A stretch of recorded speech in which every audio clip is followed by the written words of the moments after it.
lantern. I have never heard of one of these before, but it runs on saltwater. So they give you some little instructions.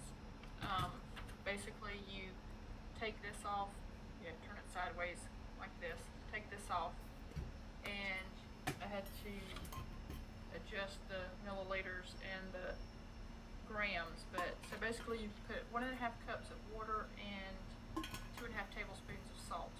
I just put it in a little mixing cup, mixed it around, let it dissolve for a little bit, put it in here. Just make sure you put this on tight. If you don't, it'll leak out. So I did this just a few minutes ago, let it set, and look, it lights up.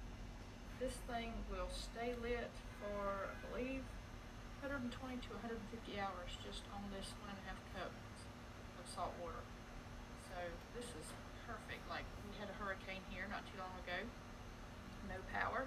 We did have a little bit of water. We always have salt. Put it in here. You don't have to worry about anything. No batteries. It's just salt water. I mean, it's genius. So I really like these. It's got some little cells in here, so I'll show you. So unhook this right here. You've got these little cells you can pull up. There's one on each side. Those already come in it, so you don't have to do anything with them, but just to let you know where they are. But when you get finished with it, don't leave the salt water in there. Just rinse it out and store it for later on. But I really do like this. This is a really cool invention. Perfect for the beach, for camping, for just having around.